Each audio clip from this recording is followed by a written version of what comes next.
BBC Bangla আপনাদের স্বাগত। আজ আপনাদের সাথে লন্ডন স্টুডিও থেকে আছি মানসী বড়ুয়া, আর ঢাকায় আমার সাথে থাকছেন আকবর হোসেন। বাংলাদেশের সর্বশেষ গুরুত্বপূর্ণ আপডেট সংবাদে আপনাকে স্বাগত। শুরুতেই সংবাদ শিরোনাম, পরে বিস্তারিত। প্রথমেই জানাবো, অবৈধ ৩,০০০ ভারতীয়কে ফেরত পাঠানো হচ্ছে। বাংলাদেশে ১৮,৪৫৩ জন ভারতীয় নাগরিককে বাংলাদেশে অবৈধভাবে বসবাস করছে। তাদের মধ্যে ৩,১১২ জনের ভিসার মেয়াদ শেষ হয়েছে অনেক আগে, কিন্তু তারা বিভিন্ন অজুহাতে নিজ দেশে ফেরত যাচ্ছে না। এদেরকে বাংলাদেশ থেকে ফেরত পাঠানো হচ্ছে।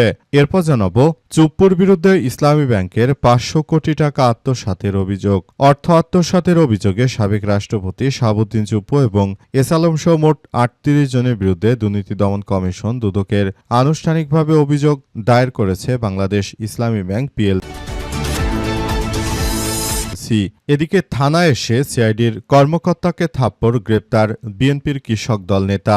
দিনাজপুরে সিআইডির কর্মকর্তা মোহাম্মদ নওয়াবুর রহমানকে শারীরিকভাবে লাঞ্ছিত করার অভিযোগে কৃষক দল নেতাকে গ্রেপ্তার করেছে পুলিশের সদস্যরা। গ্রেপ্তার মুজিবুর রহমান মুজিব জেলা কৃষক দলের সাধারণ সম্পাদক বলে জানা গেছে।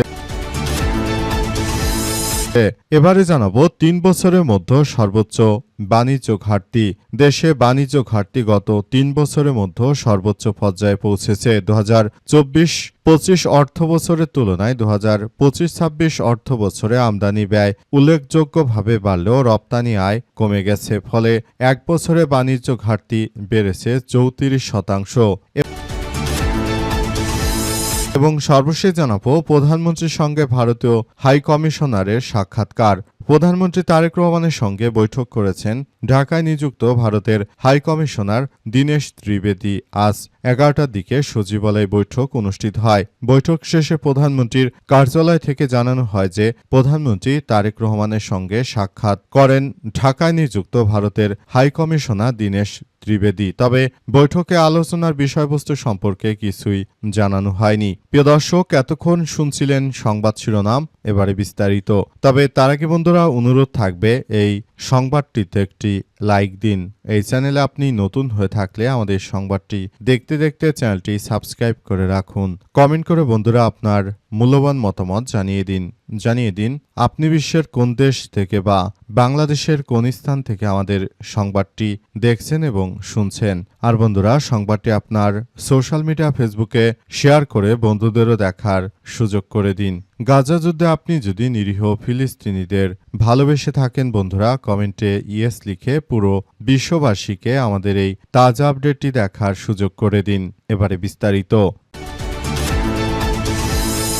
অবৈধ ৩,০০০ ভারতীয়কে ফেরত পাঠানো হচ্ছে। বাংলাদেশে ১৮,৪৫৩ জন ভারতীয় নাগরিককে অবৈধভাবে বসবাস করছে। তাদের মধ্যে ৩,১১২ জনের ভিসার মেয়াদ শেষ হওয়ার পরও তারা বিভিন্নভাবে বাংলাদেশে রয়ে গেছে।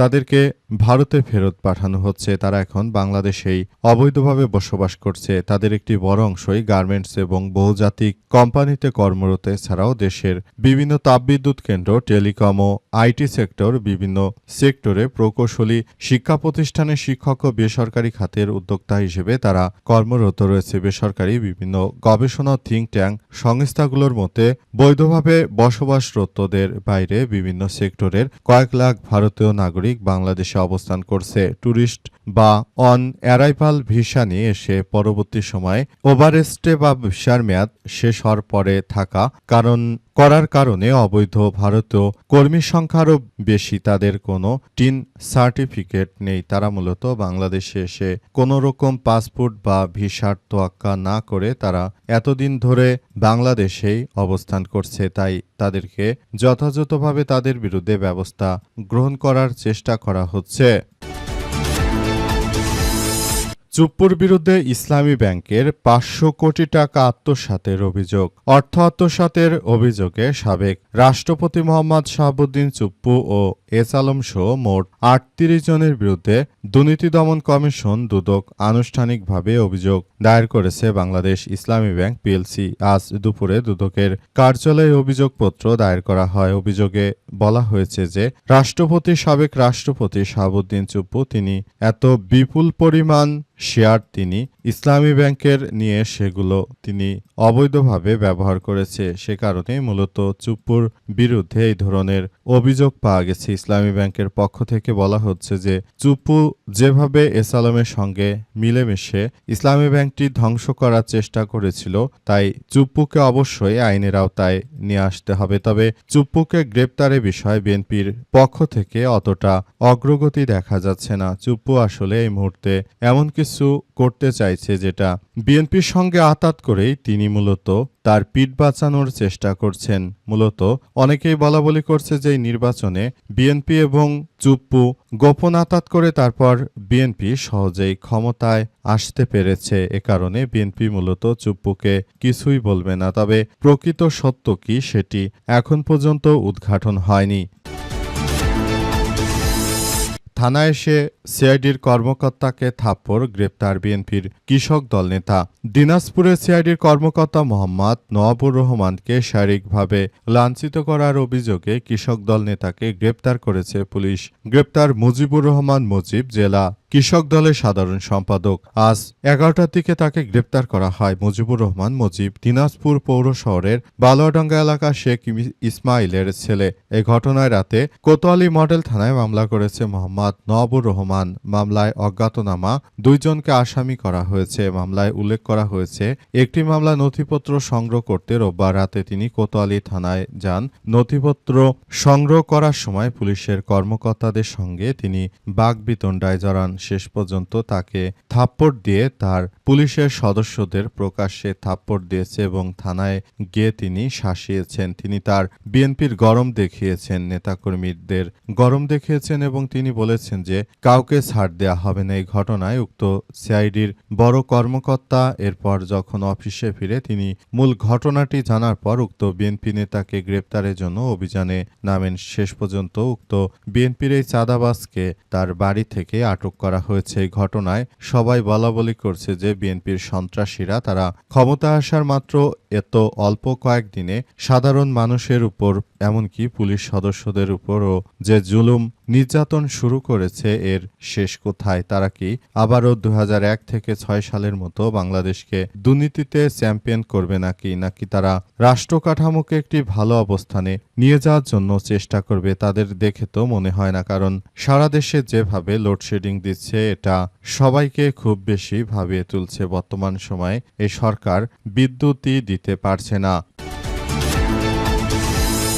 3 বছরের মতো সর্বোচ্চ বাণিজ্য ঘাটতি। বিএনপি ক্ষমতা আসার পরই দেশ এক ভয়াবহ দুর্ভিক্ষের দিকে এগিয়ে যাচ্ছে। দেশের বাণিজ্য ঘাটতি গত 3 বছরের মধ্যে সর্বোচ্চ পর্যায়ে পৌঁছেছে। 2025-26 অর্থ বছরের আমদানি ব্যয় উল্লেখযোগ্য হারে বাড়লেও রপ্তানি একদম কমে গেছে। ফলে এক বছরে বাণিজ্য ঘাটতি 34%। সারা বাংলাদেশে কোথাও বিদ্যুৎ নেই। বিদ্যুৎ না থাকার ফলে সাধারণভাবে সবাই কাজকর্ম করতে পারছে না। সবাই আসলে একরকম ধরাশায়ী হচ্ছে। বিএনপির এই ধরনের কার্যক্রম আসলে মেনে নেওয়া যায় না। বিএনপি যা শুরু করেছে, দেশটাকে যে অধপতনের দিকে নিয়ে যাচ্ছে, সারা দেশে বিদ্যুৎ দিতে পারছে না, জ্বালানি দিতে পারছে না, গ্যাসের সংকটে হাহা করছে কোম্পানিগুলো, সেখানে কোনোভাবে বিদ্যুৎ থাকছে না এবং সেখানে কোনো উৎপাদন হচ্ছে না। অবস্থায় দেশের মানুষ এক চরম দুর্ভিক্ষের মুখোমুখি হচ্ছে। বিএনপির এই সন্ত্রাসী কার্যক্রম দেশটাকে একটি ধ্বংসস্তূপের দিকে ঠেলে দিচ্ছে। দেশে একরকম বিদ্যুৎ থাকে না বললেই চলে। দেশে যদি এভাবে বিদ্যুৎ না থাকে, এই ধরনের ঘটনা ঘটে, তাহলে সেখানে আসলে এক ভয়াবহ বিপর্যয়কর পরিস্থিতির সৃষ্টি হবে। দেশটাকে এই ধরনের সন্ত্রাসী কার্যক্রম থেকে রক্ষা করার জন্য অনেক জায়গায় ইতিমধ্যে বিএনপির বিরুদ্ধে নানাবিধ আন্দোলন সংগ্রাম হচ্ছে। দেশে বিদ্যুৎ থাকে না বললেই চলে। এমন এক সরকার আমাদের ঘাড়ে এসে চেপেছে যে জনগণ আবার তাদের বিরুদ্ধে কিছু বললেই নেতাকর্মীরা তারা দেশের ভিতর এক বিশৃঙ্খল পরিস্থিতির সৃষ্টি করছে।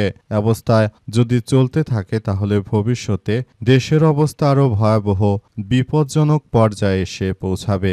এখনই বর্তমান এই বিএনপি সরকারের বিরুদ্ধে জামাত ও এনসিপি সহ সবাই যদি আন্দোলন সংগ্রাম শুরু না করে, ভবিষ্যতে আরও বাংলাদেশকে ভয়াবহ পস্তাতে হবে। কারণ বিএনপি সরকার মনে হয় না রাষ্ট্র আর চালানোর যোগ্যতা রাখে।